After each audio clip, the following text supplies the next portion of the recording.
Hey folks, Kevin here. Well, it's November 28th, 2024, so it's Thanksgiving here in the homestead. Thanksgiving's celebrated in North America, or United States and Canada. I believe that's it. So on November, so I hope everyone had a nice Thanksgiving, and I hope everyone actually got home safe and really had a good time, and it was safe. So just 4 days ago, on the 24th, I went ahead and turned this pile, and we've had rain pretty much steady since I turned the pile.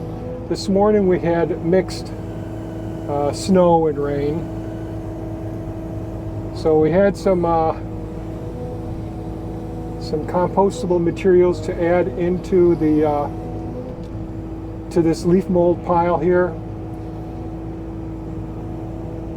So I decided I got to come out, check on the beaver dam, and the little angels have built up that the spillway dam that they built up just 4 days ago, and the water levels, since we've had this rain and snow mix here, is high enough that well, I'm concerned about washing the road out if I'm not careful here and take care of things. So I also had some ash from the wood stove that I dumped on here. We had a couple of fires so far. It's been pretty cold lately, and I'll tell you, when it's like this, I don't enjoy it. When it's cold, wet, muddy, just not nearly as enjoyable. But as you can see from the vapors coming off of the leaf mold pile here, this is biologically active. Lots and lots of microorganisms. Lots of fungi going to work here, breaking down all this leaf material and breaking down, because inside of this this leaf mold pile, there's lots and lots of weeds. When I weeded the gardens, I put that all in here. All of our kitchen waste is in here as well, and I've just started adding some ash from the wood stove, because we fired up the yodel a couple of times now, which is real. I think I'll do that again today. Thea's making our main dinner today. We're pretty much homebodies, and so we just have a quiet Thanksgiving here at home. Kind of low impact, I guess is how you might say it.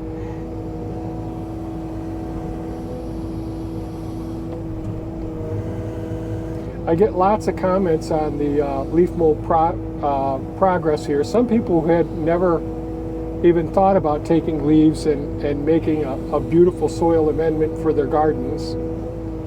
Some people have been doing it various different ways, and of course all the people have been doing grass clipping, composting. People that don't have trees themselves, and they have neighbors. This is really cool.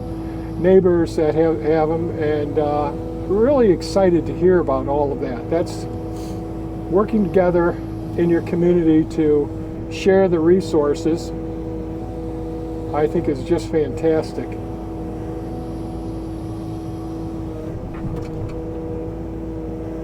So this is not going to be a super mixing of it today, but I thought, well, let's go ahead and do the best we can getting in this cold, damp. Now I do feel the heat starting to come on in Elon here.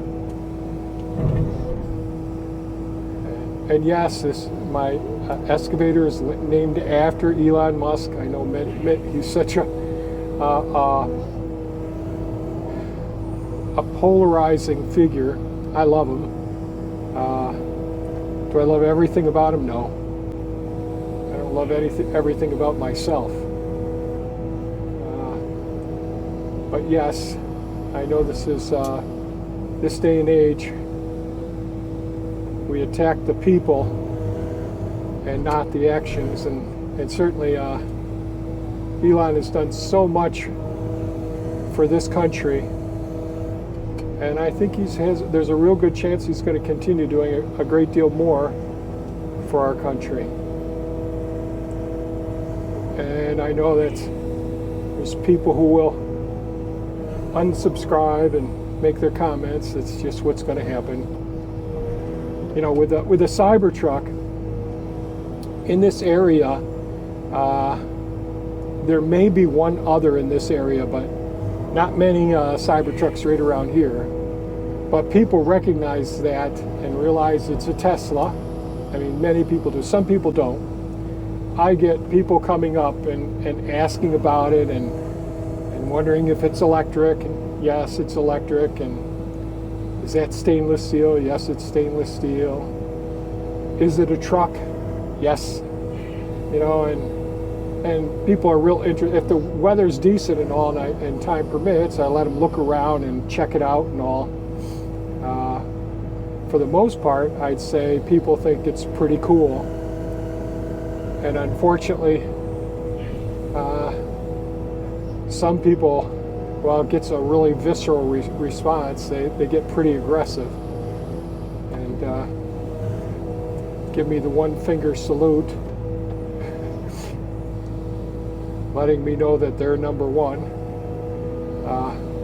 So I don't know. It's just amazing to me how this day and age,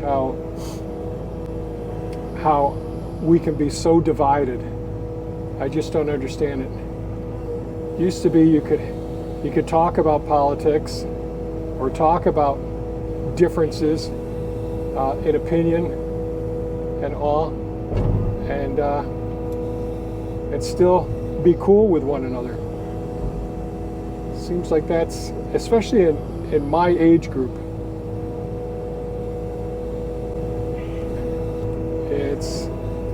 it's disappointing. I'm really thankful for all the people who can share their differences and celebrate their similarities or their commonalities, and not resort to ad hominem attacks, you know, attacking the person instead of the issue.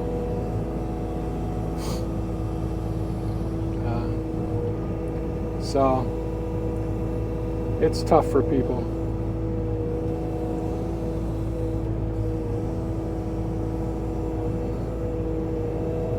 But we can all find common ground in homesteading and growing good, healthy, nutritious food,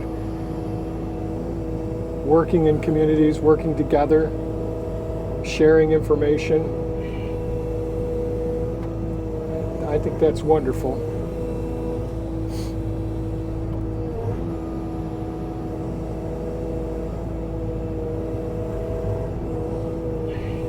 Again, this was just turned just 4 days ago, the 24th. And so I'm real happy with the amount of action I'm seeing, and that all the cloudiness here is telling me that heat is being generated, and as a result, that's suggesting the amount of biological activity transforming this leaf material, the weed material, breaking it down into beautiful organic material that can be added to your garden beds, to your food forests. We use it in our potted plants. So like in the springtime, we'll be potting up lots of bare root plants. We'll be potting up plants that are a year old or 2 years old, going into larger pots and all. This makes such a great soil. And yes, I am calling it soil. Just like when you go to the big box store, you pick up things that are truly soil amendments that are labeled as soil as well. But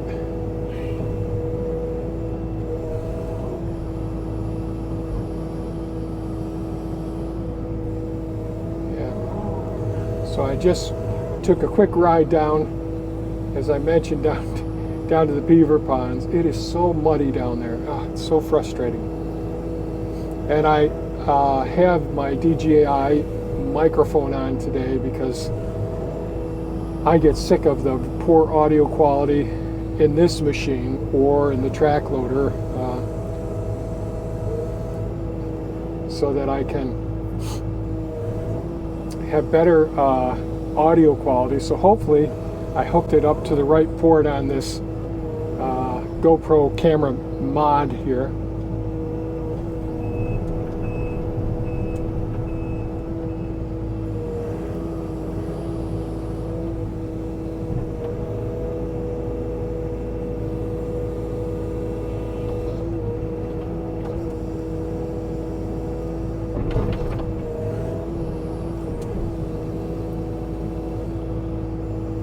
I'm trying to be fairly careful as I'm doing this, not digging down into the earth below where the pile is here.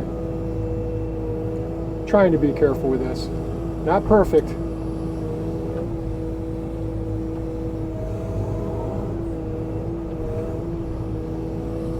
I'm just too lazy to put my grading bucket on now because this works better for using for going down and grabbing the dam material that the beaver have deposited.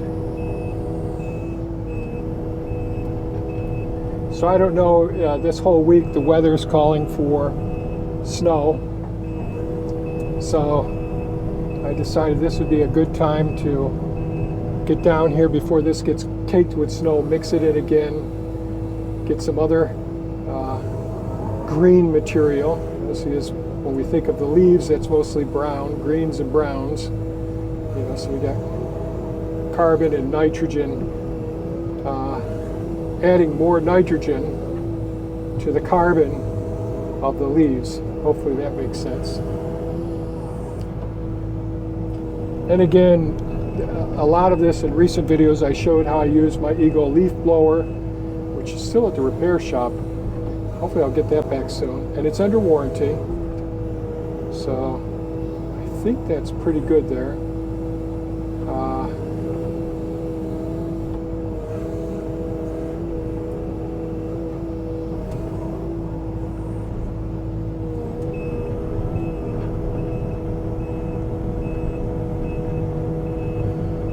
Of course, I'm on the back side of where the camera was.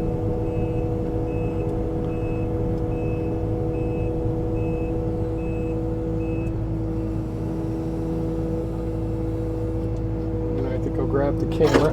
Bear with me a moment here.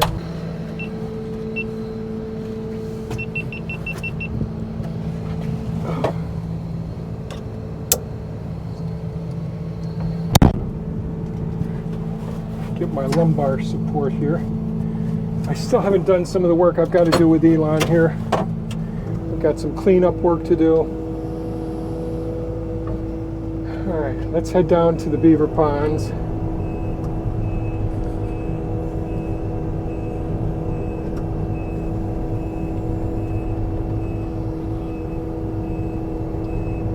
See what we can get accomplished down here.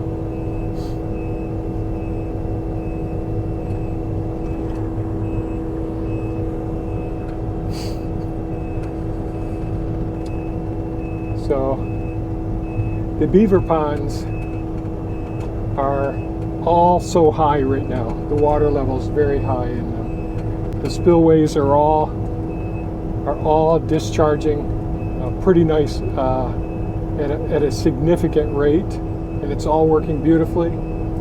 Just when the beaver start to accumulate or build up a dam wall where the spillway that drains the lower beaver pond. Now there's one more lower than that, but the upper beaver pond drains into two ponds: the lower beaver pond and to the lowest beaver pond, which I seldom talk about because the lowest beaver pond is only part of that's on our property. It goes to our neighbor's property further to the west.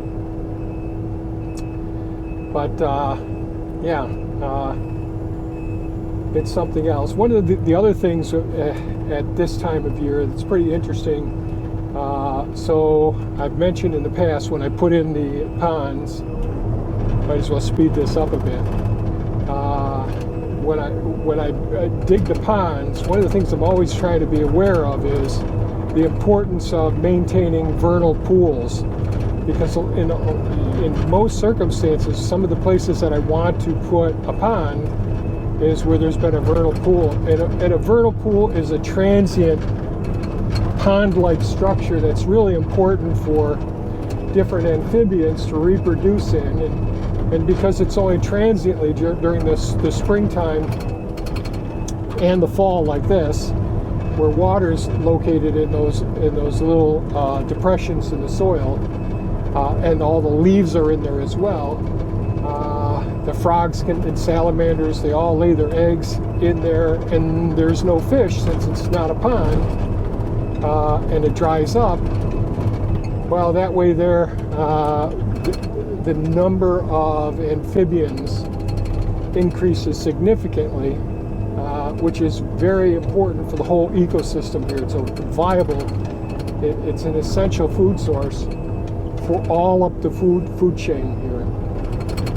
So this spillway we're coming across here, so this is a spillway that drains what was a relatively small vernal pool to the left of where I'm sitting now. So I'll just turn Elon here around. So this is the new pond that I put in. There's a peninsula right there in front of us with the big maples there, and the pond extends over there, and there's all different zones and areas, and I made videos all about how I designed this and how I built it based on what the Beaver had done. I initially just put in a canal right down in here, and then I decided I'd make the pond area. But when I made the pond area, I knew that I wanted to make sure that I had vernal pools for that other part of the entire ecosystem here. So we're driving through one spillway right now. And the Beaver used to build up a dam wall here exiting this one, but they've stopped doing that. They'll probably do that again next year. We'll have to see. But I'll just turn here to the side with the leaves off over here. You can see the lowest pond is right out here, and it's hard just to see it and all. You'll see some of the trees down. You'll see it looks like white sticks out there. Those are the trees that the Beaver are dropping and consuming the bark material that's there. And there's a whole bunch over here that they've got partially down, a couple of them that are down, but they're hung up in other trees and bushes as well. But we're coming up here coming up now on the transition. So the spillway, which is my roadway, goes through this spillway, and this spillway drains the lower Beaver pond into the pond that I constructed over here on our left side that we were just looking at. So, and I've got some pruning to do around here. So I'm going to position myself so I can deposit the material right over behind me here.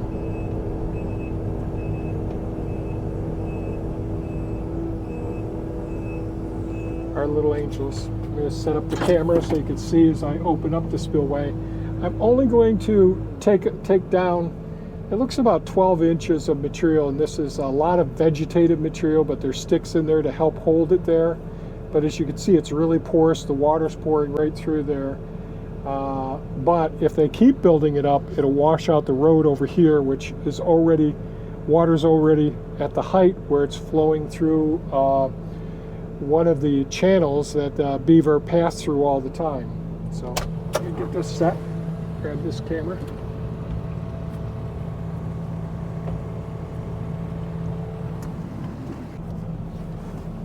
Lumbar support. Keeps slipping down on me. wiper here for a minute. Okay. So we're just going to gently reach across over here. Go ahead a little bit here.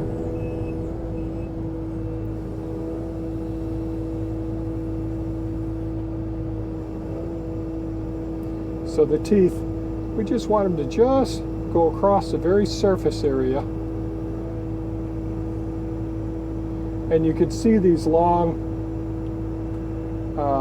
branches that they deposited here. And those branches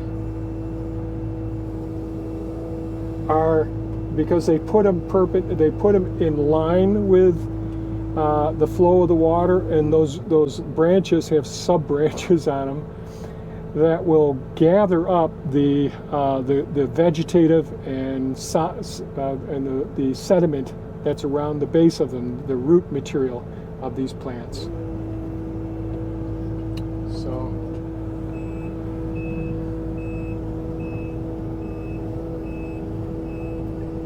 by getting further back here, I can bring the thumb down and not dig in real deep in the material here.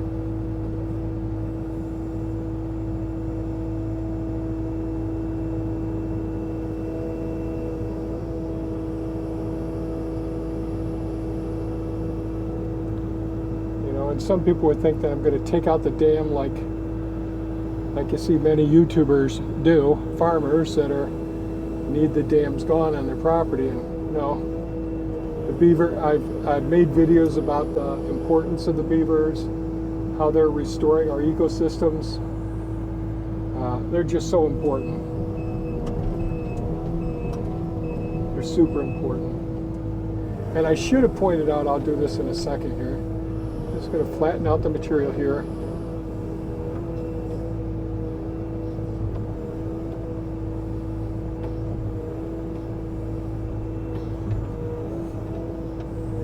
I'll probably reuse some of this material, or at least anchor into some of this material. But as though now it would take quite a downpour to get this much flow going across here, but this is all stone wall that I deposited in this area here. And the other day I deposited, and maybe there's a couple of rocks right here, big flat rocks right there, because even these good sized stone wall rocks start to flow further out and all. But the beaver are very important to us here. They're a keystone species that are responsible for so much biodiversity here, and they just create the opportunities for a tremendous number of flora and fauna here on the property, and they're recharging the aquifer. They're cleaning the water, filtering the water. They're making a place for so many other species to be here. Our wetlands are so essential. Just very, very, very important. So the beavers attempts to beat me. Yes, they beat me, but I keep getting up and trying to maintain things here so that so the water stopped flowing across the beaver trail. So the beaver come from the lowest. Let me just turn around here.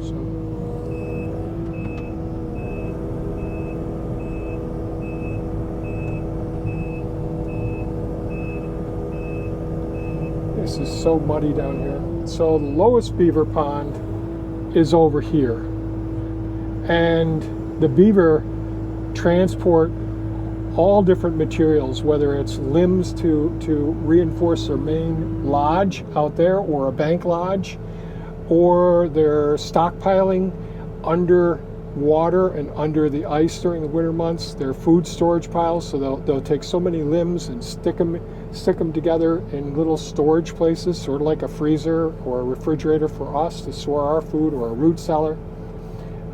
They do all those things, and they're working all the time. They're rebuilding their lodges, rebuilding their dams, they're controlling everything. They're just amazing engineers. They're just, I'm in awe of them, what they do, and they're just tireless. They just don't give up, and they keep working very hard.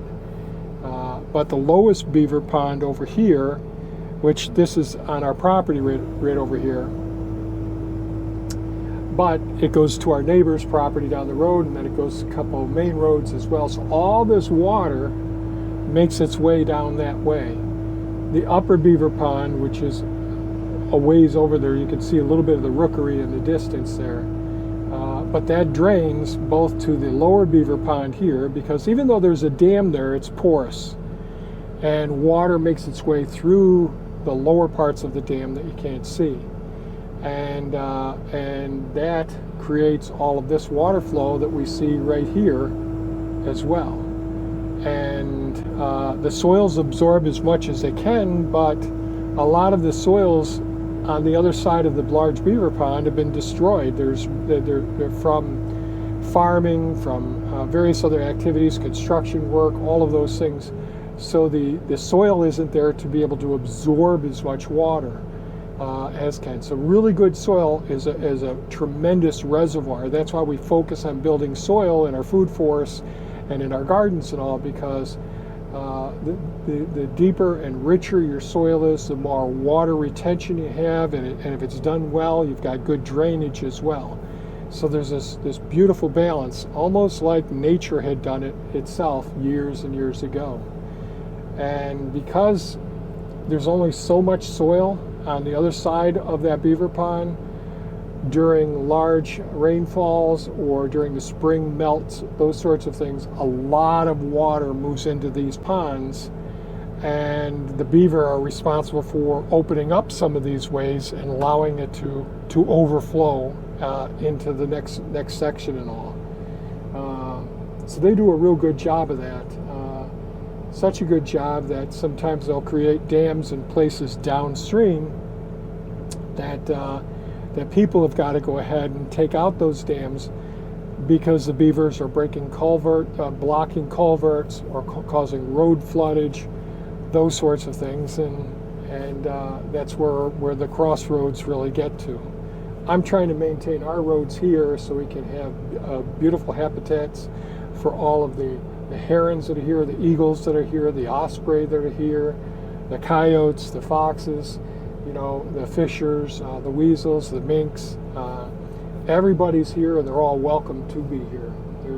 They're our big extended family. And today's Thanksgiving, and I'm very thankful for having them here. So I'm just jabbering away here. So get this bugger turned around. Grab the other camera. Hopefully I plugged.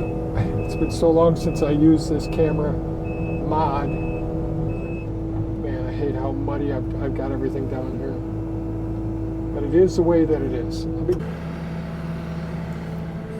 It's really muddy out here. I gotta say, it's nice and warm inside of here now.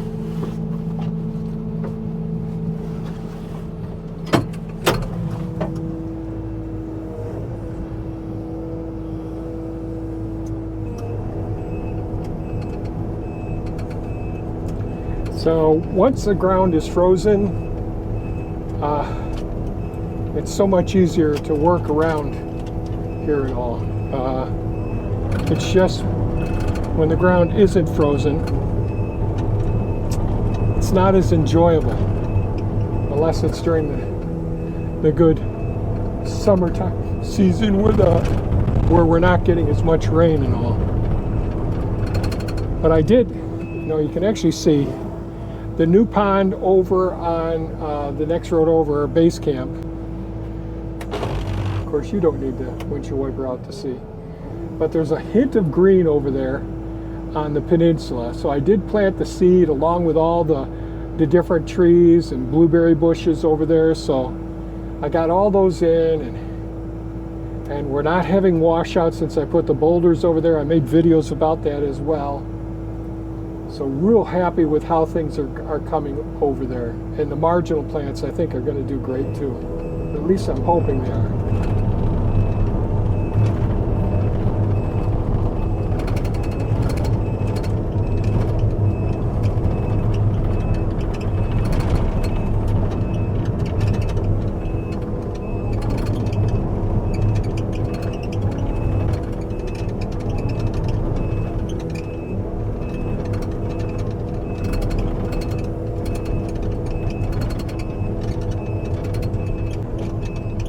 right down in here and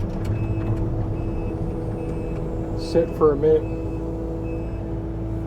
Some of the debris that gets, some of the mud that gets in the tracks, the superficial mud gets rinsed downstream there some. So that's good. Yeah. So this is the new pond construction site. So the beaver are taking out a poplar right over there, straight ahead. And you can see a hint of green growing up over there. Of course, these GoPro cameras don't really show too. You can see so much better with your eyes than you can with the GoPro camera. So I don't want to make this any longer. I hope everybody had a good Thanksgiving and all, and find things that they're thankful for. And for those people who have less resources, help them out as much as you can. Be neighborly, be respectful, be courteous. Stay safe and take care. Bye-bye now.